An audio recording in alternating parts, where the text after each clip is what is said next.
ناظرین السلام علیکم ورحمۃ اللہ۔ آپ کو ایک تبصرہ بھیج رہا ہوں جو مغرب کا پاکستان کے بارے میں خطرناک منصوبہ ہے۔ یہ قومی مفاد میں ہے، پاکستان کے مفاد میں ہے۔ اس کو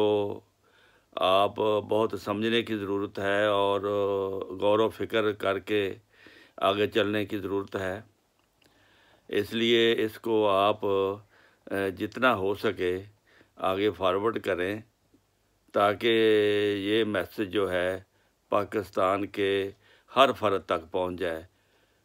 کیونکہ اس میں پاکستان کے مستقبل اور اس کی زندگی کا مسئلہ ہے، پاکستان کے عوام کی زندگی کا مسئلہ ہے۔ اللہ تعالی ہم پر رحم کرے۔ تو اس کو سن کر آپ ضرور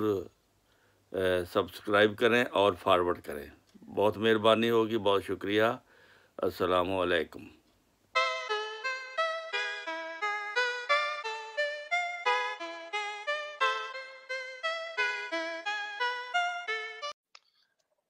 آج اگر یہ نو کانفیڈنس موو، اگر یہ چیف جسٹس آف پاکستان اگر اس کو ریورٹ بیک کر دیتا ہے اور اس کو ریسٹور کر دیتا ہے، اور اگر ہم نو کانفیڈنس موو میں ہم چلے جاتے ہیں اور ڈیفینیٹلی گورنمنٹ ہار جائے گی، تو اس کا مطلب ہے کہ ہم نے فورن انٹرونشن کو سپورٹ کیا، فورن ایگریشن کو ہم نے سپورٹ کیا ہے، اور اپنی سیٹنگ گورنمنٹ کو ہم نے ہٹا دیا، ہم نے رجیم چینج کا حصہ بن گئے۔ اس کا امپیکٹ صرف یہ نہیں ہے کہ نواز شریف آ جائے گا یا چور آ جائیں گے، اس کا امپیکٹ بہت زیادہ ہے، بہت گہرا ہے، بہت دور تک ہے۔ یہ لوگ جو اب نیریٹو بلڈ کر رہے ہیں کہ جی بیگرز آر ناٹ چوزرز، اور ہمیں تو جی وینٹیلیٹر سپورٹ ہے، ہمیں لائف سیونگ ڈرپس لگی ہوئی ہیں جو امریکہ نے لگائی ہوئی ہیں، اور ہم فائنینشلی بہت پور کنڈیشن میں ہیں، یہ آگے چل کے ڈیفالٹ کی سچویشن میں اپنے آپ کو شو کریں گے یا چلے جائیں گے، کیونکہ یہ لوٹ مار ہے، یہ اسی اکانومی کو بلڈ نہیں کر سکیں گے۔ یہ چائنا اور رشیا کی ریجنل سپورٹ کھو دیں گے، اور پھر یہ اکنامک انسٹیبلٹی اور ڈیفالٹ میں چلے جائیں گے۔ پھر یہ کہیں گے کہ جی اب ہمیں world bank, I M F اور انٹرنیشنل کمیونٹی سے ہمیں آفر ہے کہ ہم اگر نیوکلیئر ایسٹس اپنے تلف کر دیں پیسفلی تو ہمیں جو ہے انٹرنیشنل سیکیورٹی گارنٹیز دی جائیں گی، اور ہمیں جو ہے کیا کہتے ہیں ہمارے سارے لونز معاف کر دیے جائیں گے، اور پھر ہمیں اس کے بدلے میں کافی فائنینشیل ایڈ کی آفرز ملیں گی، اور پھر یہ دوبارہ بولیں گے کہ جی بیگرز آر ناٹ چوزرز، ہم کسی سے لڑنے نہیں آئے، ہم انڈیا سے اچھے تعلقات چاہتے ہیں، ہم نیبر میں ریجن میں فرینڈلی کنٹری کی طرح رہنا چاہتے ہیں، ہم عوام کو پڑھانا چاہتے ہیں، ہم عوام کو صحت دینا چاہتے ہیں۔ آل کریپ جو یہ بولتے رہے اور یہ لوٹتے رہے، یہ وہی دوبارہ آپ کو بیچیں گے راگ باشن، اور ہم اپنے نیوکلیئر ایسس گیو اپ کر دیں گے، کیونکہ اس وقت ہمارے پاس کوئی آپشن نہیں ہوگی، اور ہم پہ بہت زیادہ انٹرنیشنل پریشر ہوگا، اور آپ کی اپنی گورنمنٹ، سٹنگ گورنمنٹ اس کو سپورٹ کرے گی۔ ٹھیک ہے، اس وقت کوئی آرمی چیف، چاہے کرنٹ آرمی چیف ہو یا کوئی غیرت مند آرمی چیف ہو، کوئی نہیں اٹھ سکے گا، اور پھر آپ نیوکلیئر ایسٹس اپنے ڈیفینگ کریں گے، انٹرنیشنل جو مانیٹرنگ ایجنسیز ہیں وہ آئیں گی، اور آپ کے ہی اپنی انٹرنل سپورٹ کے ساتھ یہ نیوکلیئر ایسٹس کو ریموو کر دیں گے، جیسے یوکرین میں ہوا۔ جب آپ ڈیفینگ کر دیے جائیں گے نیوکلیئر پوائنٹ آف ویو سے، اور اس وقت آپ کی آرمی جو ہے وہ پوری رسپیکٹ اپنے لوگوں میں آلریڈی کھو چکی ہوگی، جو انفارچونیٹلی اب کھوتی جا رہی ہے اور کافی حد تک کھو چکی ہے۔ جب آرمی کو اپنی عوام کی سپورٹ ختم ہو جائے گی، جب عوام کا اپنے ملک پہ سے اس وقت تک اعتبار ختم ہو چکا ہوگا، ویک ہو چکے ہوں گے، انڈیا کے آگے ہم ذلیل ہو چکے ہوں گے، اور ہم میں ہمت نہیں ہوگی کہ ہم انڈیا کی طرف سر اٹھا کے بھی دیکھ سکیں یا عزت سے بات کر سکیں، اس اسٹیٹ آف مائنڈ میں، اس ڈیفیٹڈ اسٹیٹ آف مائنڈ جب قوم پہ کریٹ کر دیا جائے گا، پھر آپ کا کیا خیال ہے کہ بلوچستان اور گوادر کو کنٹینیو کرنے دیا جائے گا؟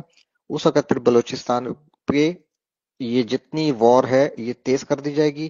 اور یونائٹڈ نیشنز کے پیس کیپنگ ٹروپس آ کے گوادر پہ بیٹھ جائیں گے۔ آرمی نہیں لڑ سکے گی، آرمی کو سپورٹ ہی نہیں ہوگی عوام کی، آرمی بالکل عوام کے آگے اپنی رسپیکٹ کھو چکی ہوگی، اور لوگ کوئی ایون جوان اور افسر نہیں اپنے آفیسرز پہ وہ اعتبار کریں گے، کیونکہ وہ جنرلز بھی اپنی رسپیکٹ اپنے رینک اور فائل میں کھو چکے ہوں گے، چاہے وہ کتنے ایماندار ہوں گے، لیکن ان کی کوئی رسپیکٹ نہیں بچی ہوگی یہ نیوکلیئر ڈیفینگ ہونے کے بعد یا اس سچویشن میں جانے کے بعد۔ اس کے بعد سندھ میں کراچی اور سندھیوں کے درمیان سول وار کرائی جائے گی، مہاجروں اور سندھیوں میں۔ ٹھیک ہے، اس سول وار آپ کے گھر گھر میں آئے گی، تو جو لوگ ابھی گھروں میں بیٹھ کے زی ٹی وی اور زی نیوز اور ڈرامے ٹی وی دیکھ رہے ہیں نا، سمجھ رہے ہیں کہ یہ جو نو کانفیڈنس ہے یہ سیاسی عمل ہے، اور ہمارا کوئی لینا دینا نہیں ہے، ہم اپنے روزے کریں، افطاریاں کریں، یہ آپ کے گھروں میں، ہمارے گھروں میں آئے گی۔ سیریا مت بھولیں، ٹھیک ہے، عراق لیبیا مت بھولیں، یمن یوکرین مت بھولیں، کوئی محفوظ نہیں ہوگا، چاہے وہ پنجاب میں بیٹھا ہو اگلی باری پھر زرداری کے نعرے لگا رہا ہو، یا اگلی باری پھر نیازی، یا ایک بار پھر شیر، یا جی الطاف، یہ آپ کے ہمارے گھروں میں آگ آئے گی، اور ایک ایک گھر کو آگ لگے گی، ٹھیک ہے، اور آپ کے اتنے حصے بکھرے ہوں گے، اور یہی لوگ بعد میں، یہی جو لیڈرز ہیں جو یورپ میں جا کے بیٹھے ہوں گے، یہ آپ پہ پھر حامد کرزئی یا اشرف غنی کی طرح کے بیٹھیں گے، یا جس طرح بھی لیبیا میں ہفتار، جنرل ہفتار بیٹھا ہوا ہے، فلانا بیٹھا ہوا ہے، یہ اسی طرح یہ کہانیاں ہوں گی، ٹھیک ہے، اور اللہ نہ کرے کہ یہ ہو، اور this is what they want the western powers, اس ریجن کو ڈس انٹیگریٹ کرنا چاہ رہے ہیں پاکستان کو، تاکہ یہاں بیٹھ کے یہ چائنا کو روک سکیں، رشیا کو انسرکلمنٹ کر سکیں، اور انڈین ہیجیمنی یہاں پہ قائم ہوگی، ٹھیک ہے، تو خدا کے لیے اس چیز کو سمجھیں، یہ کوئی پولیٹیکل پروسیس نہیں ہے۔ میں حیران ہوں اپنے ٹی وی اینکرز پہ، اپنے نیوز میڈیا پہ، جو اس چیز کو اپنے، اور دانشوروں پہ جو اس چیز کو as a political situation deal کر رہے ہیں۔ یہ پولیٹیکل سچویشن نہیں ہے، یہ آپ پہ ہائبرڈ وار کی ایک ایکسٹریم سٹیپ ہے، انفارچونیٹلی، نوئنگلی یا ان نوئنگلی۔ ہمارے chief of army staff and top brass, what ever the reason میں بی، یہ اس وقت کمپرومائزڈ ہے، ٹھیک ہے، اور یہ اگر ابھی کوئی کچھ کر سکتا ہے تو عوام کھڑی ہو باہر،